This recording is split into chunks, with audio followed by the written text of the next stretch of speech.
Well, good morning. It is CPI Day. Today is Wednesday, May 10th, 2023, and I am Kenny Polcari, your host of the party. And here are the things you need to know. Yep, CPI is due out at 8:30 this morning, and investors and markets are awaiting. The debt ceiling drama continues. Neither side gave even 1 inch yesterday.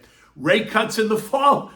Don't go betting the ranch on that for sure. I just don't see how that's going to happen. And China trade suggests a slower comeback. I say challenge. I don't believe anything that comes out of China. And the OPEC meeting is only 3 weeks away, right, on June 4th. So what will OPEC now do in the face of declining oil prices? And what do we have in dinner tonight? We're going to have the stuffed pork roast with provolone cheese and Tuscan herbs. It is so delicious. Okay, look. I told you yesterday, stocks started the week a bit mixed on Monday, and they continued lower yesterday. All investors are awaiting today's key economic data point, right? Along with news of any progress in D.C. on the debt ceiling debacle, right? A meeting described as high stakes. And as expected, there was no progress. So the glitterati continue to use inflammatory terms when discussing this issue just to raise the temperature in the room and create angst in the marketplace. Press Secretary Karine Jean-Pierre continues to describe Kevin McCarthy and the whole GOP as MAGA Republicans, which is shameful, but understandable since she does work for the opposing team. And that only creates more drama as well. Terms like disaster and catastrophe and debacle and tragedy all adding to the drama. And this morning, I heard it described as kamikaze politicians. Now, if that isn't enough to make you laugh, I'd define it more as the politicians as clowns. I think it's more appropriate, but you do what you want. In any event, there was no dramatic moves in any of the indexes. And as discussed so many times, when the path forward is unclear, then the path of least resistance tends to be down. So by the end of the day, the Dow lost another 56 points. The S&P gave back 18. The NASDAQ lost 77. The Russell lost 5 points, while the transports gave up 58 or so points. Right? Overall, just kind of market malaise. Remember, it's all about the clarity. The news can be negative as long as it's clear. Then investors in the markets can price it, right? But when the news remains unclear, that's when it raises the angst and causes some to become more aggressive sellers, leaving the buyers to take full advantage, and stocks fall. But beware, right? Because the minute the tone changes, the minute it becomes clear, then the sentiment in the market changes. And we've all seen that happen, right? Suddenly the negative turns to a positive, and then the buyers are the ones begging for the sellers to stay tight, right? So that leaving supply in line. But until a deal gets done, expect that more angst as the June 1st deadline approaches. And today, investors and markets are on the edge of their seats as well. Because they're all wondering what the CPI, the Consumer Price Index, is going to reveal. I think it's going to be a little bit stronger, but that's me. It's expected to show a month-over-month gain up 0.4, which is up from last month's 1/10. Year-over-year is expected to be at plus 5%, which is sticky. It remains sticky. And if you take out food and energy, month-over-month is up 0.3, while the year-over-year is expected to be 5.5%. Both slightly lower than last month, but still high and sticky. And that's after you take everything out, right? Food and energy. And if you've gone to the grocery store or paid your electric bill recently, then you know what the deal is. You don't need the government to tell you what you already know, which I think is, always very interesting. But I do think today we're going to see a slight uptick. Now, unless this report is completely different, and I mean weaker, then I think the market already knows what the Fed is going to do at the June meeting, right? I think they're going to raise rates. Remember, you need to also consider that stronger NFP report that we got last Friday and the role that higher wages and declining unemployment are playing in this narrative, right? Now, look, we're due to get 6 more inflation reports before the next FOMC meeting, right? 2 more CPIs, the one today and then the one on June 13th. 2 more PPIs, one tomorrow and then one on June 14th. 1 more PCE report, which is the Fed's favorite inflation gauge at the month end, and then 1 more non-farm payroll report on June 2nd. And while the non-farm payroll report is not an inflation report per se. It does speak to wages, which continue to go up, and that continues to drive inflation, along with the declining unemployment rate, right? That's moving in the wrong direction as far as JJ's concerned. Remember, economists have been telling us that the unemployment rate has to have at least a 5 handle on it before the Fed succeeds, with some, Larry Summers the most notable, suggesting it needs to have a 6 handle on it. Friday's report revealed that unemployment went down to 3.4% from 3.5, leaving it at least 1.6 away from having a 5 handle on it. So I'm just saying, maybe there's more to come in the months ahead. Now look, I think the markets and investors are already pricing in another 25 basis point hike in June, right? It's on June 14th when we're going to get that news. So I don't believe that's going to be a surprise at all. The surprise is going to be when the Fed refutes the idea of 3 25 basis point rate cuts in the fall. That, my friends, is not happening. I mean, think about how ridiculous that sounds. The Fed needs to get to the point where they can pause and then allow all of the 11 prior hikes to permeate the system before any talk of a rate cut is even put on the table. Why traders are pricing in this rate cut remains an enigma to me, as well as to many of the large buy-side asset managers across the country. They are not buying the idea that the Fed is going to pivot, and neither am I. And that is the real risk to markets right now, because a non-pivot is going to allow them and the algos to stamp their feet and hit the sell button and show their dissatisfaction, attempting to force the Fed to change their minds. Something they did in December of 2018. Do you remember that? Shall I just remind you what happened, right? The Fed was hinting in December of 2018 at moving rates higher, and the market sold off 13% in 2 weeks, right? Inflation was pushing 1.5% at the time. It took the S&P from 2,750 down to 2,400. Well, if you don't remember it, I do. Remember how they all cried about how tone deaf the Fed was? Well, now we're 71% higher on the S&P from then. So if you bucked the trend then and you bought stocks when it wasn't really feeling pretty good, you're a winner, right? The Fed has now raised rates by 500 basis points. Inflation is now pushing 5.5%, and that does not feel like it's ready to roll over just yet. And these guys are calling for a Fed rate cuts in the fall. It makes no sense.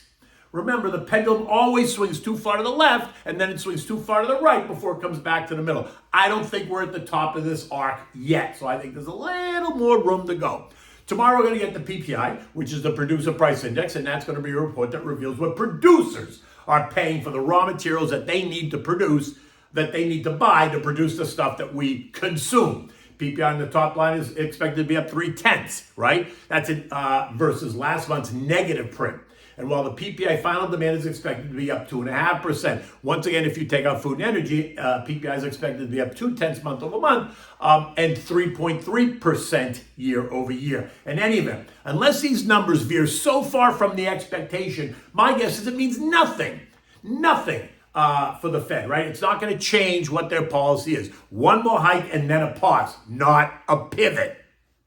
And I think that's really what the market is now expecting. Okay, so oil. Oil's churning as it also awaits the data today. And this morning, WTI is trading at down 80 cents at 72.95 a barrel. Yesterday, Chinese trade data suggested that their revival is not happening as fast as previously considered. And that is heating up that whole demand destruction story again, something I don't believe at all.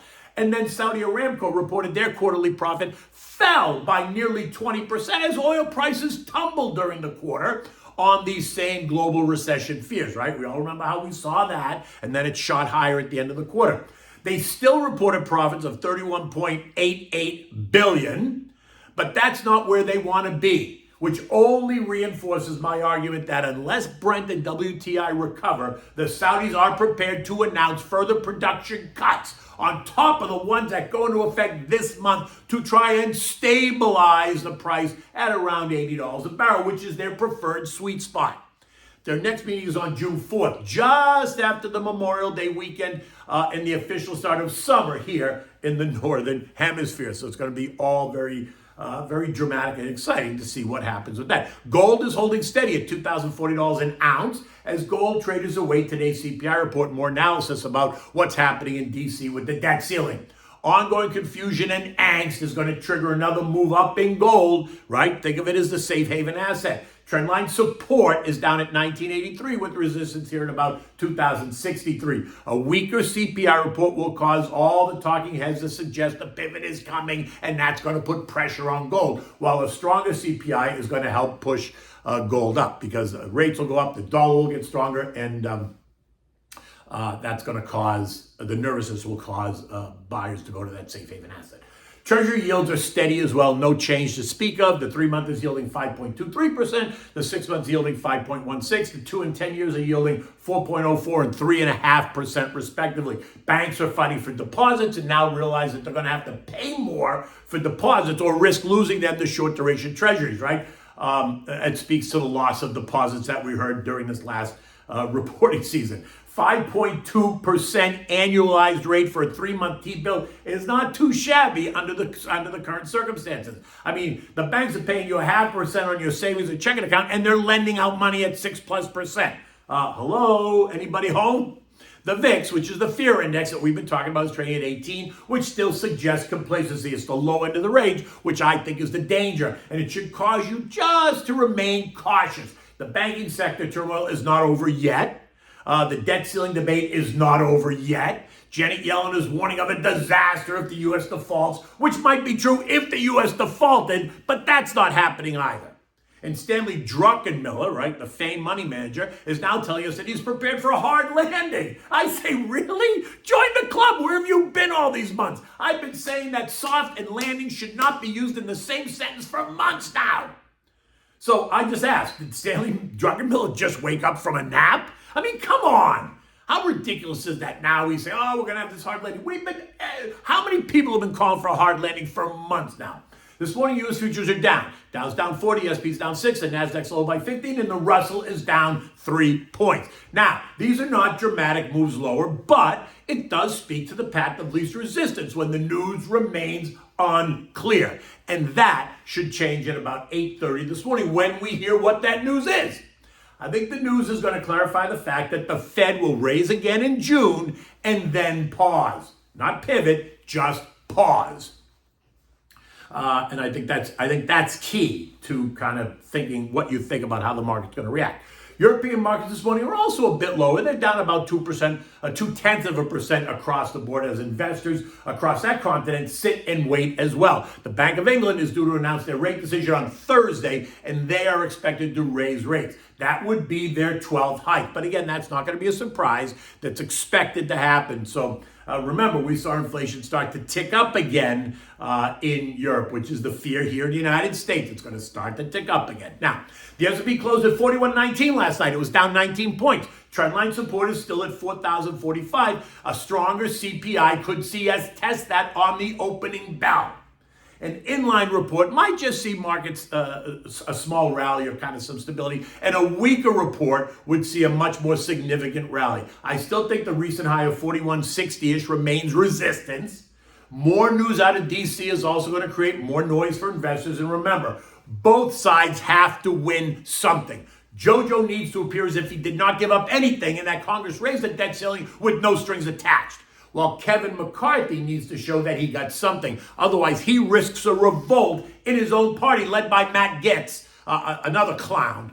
Jojo knows this, so he's ready to push the envelope to the edge, right? The Democrats are thinking, can we really negotiate with McCarthy if his own caucus doesn't support him or the support is tenuous at best? So, oh boy, here we go. So pay attention. As a long-term investor, you need to stick to the plan, right? I keep saying it. Build a more defensive portfolio at this particular time to help weather the storm. Use short-duration treasuries as a place for holding cash until you get ready to deploy it, while using maybe some of the contra trades to help you protect yourself in a downdraft. In the end, broader market weakness brought on by histrionics presents an opportunity certainly across the market, but in the big mega cap names across sectors for the long-term investor. A look at the charts just proves this, right? Think of the 2018 sell-off. We lost 13% in 2 weeks on histrionics, and we've gained 71% since then, and that was after we went through the COVID nightmare. So in any event, it just speaks to having the plan and sticking to it. So what are we having for dinner tonight? This is so delicious, right? It's a grilled stuffed pork roast. You stuff it with provolone cheese and Tuscan herbs that you are going to make. Now, the Tuscan herb mix consists of sage, rosemary, garlic, and sea salt, right? You can add other herbs as you wish. Maybe you're going to put bay leaf in there or fresh basil that you've been growing out in your garden. There is no magic to this. The creation is completely up to you, right? But here's a good guide. You want to use 6 parts of sage, 2 parts of rosemary, 12 cloves of garlic, right, crushed and chopped. You need a tablespoon of sea salt and some pepper. Don't kill it with too much pepper because you can always add pepper. And if you want, you can pull back on the salt too, because you can always add a little bit more salt if you want. Now, you want to remove the herbs from their branches, from their stems, and pile them up on a cutting board with the garlic and the salt, and then begin chopping them and then mixing the herbs as you chop them. Once they're chopped until they're nice and fine, put them on a cookie sheet and allow them to dry for a day or two, and put them in a jar and seal them because now they're good to use. Right? And they also actually makes a great, Christmas gift or holiday gift or whatever. Put them in a nice little ball jar with a bow around it and give it something. Okay, next, you want the pork roast, right? Have the butcher slice it open. Tell them that you want to stuff it and roll it. Open it up, massage a bit of olive oil and salt and pepper on it. Now you can line the pork, line the inside of the pork roast with the herbs and then the provolone cheese. Carefully roll it and then tie it with the kitchen string. Now, season it on the outside with salt and pepper and set it aside until you're ready to cook it. Heat the grill to high. Get it all really nice and hot. Using a barbecue brush, clean the grate. Now, place the pork on the grill and turn the heat down to medium, and then close the cover to allow it to cook. Turning to grill it all around, right? Don't leave it alone. Don't walk away for 20 minutes. You want to kind of be near so you can continue to turn it. When the pork is cooked, you want to remove it from the grill, cover it with foil, and let it rest a little bit before slicing, right? About 10 minutes or so. After 10 minutes, then slice it and serve it with applesauce. Set the outdoor table with cloth napkins, wine glasses, and water goblets. Serve the pork with roasted Brussels sprouts or maybe sauteed broccolini, a large mixed salad, and your favorite red wine. Remember, it's all in the presentation. And for this, I actually like to use a lighter red wine versus a heavier one. So a Pinot Noir or even a Chianti works very well with this dish. In any event, it is completely up to you. Look at this. It's another beautiful day here in South Florida as we await the CPI report. Until tomorrow, take good care.